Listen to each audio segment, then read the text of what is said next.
চলে আসছে কুরবানির ঈদ। আজকে আমরা রান্না করে দেখাবো গরুর মাংস। অসাধারণ স্বাদের এই গরুর মাংস রান্না করতে আমাদের লাগবে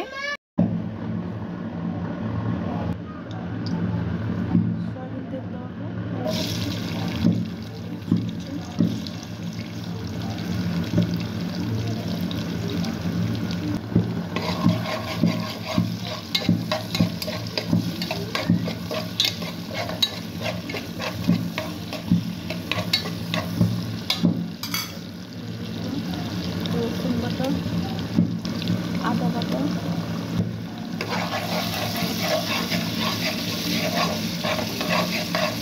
গরুর মাংস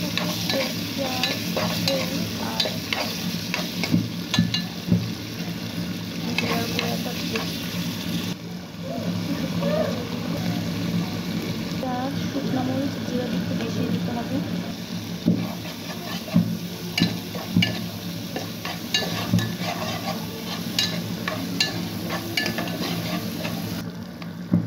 এলাচি, তেজপাতা, দারচিনি দিয়ে দেবো।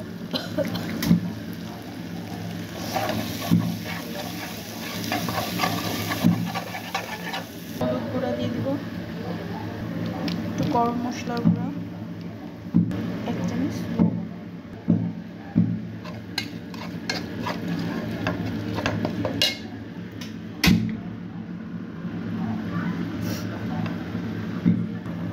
পানি দিয়ে দেবো কষানোর জন্য। কিছুক্ষণ ভালো করে কষিয়ে নেব মশলাগুলো।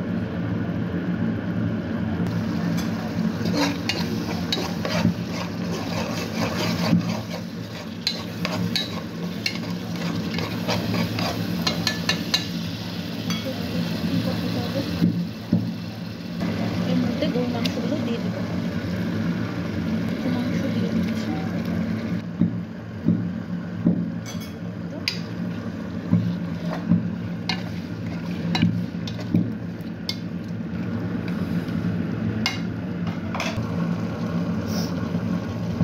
অনেকক্ষণ ধরে ঢাকনা দিয়ে দিব। এরকম তেল উঠে আসলে আমরা এটাতে দিয়ে দিব জিরার গুঁড়া। জিরার গুঁড়াটা আমরা ফার্স্টে সব মশলার সাথে দিই নাই, এখন দিব। বেশি করেই দিতে হবে।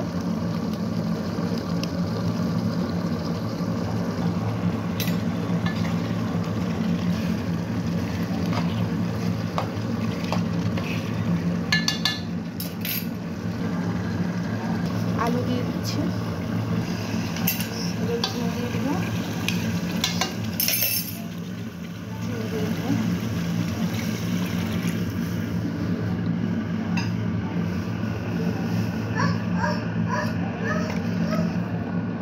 ঢাকনা দিয়ে দেবো। আস্তই থাকবে, শুধু সামনে আর পিছনে এরকম কেটে দিয়ে দিব। 4টা রসুন দিয়ে দিলাম। এবার যতক্ষণ জাল করবো তত মজা হবে।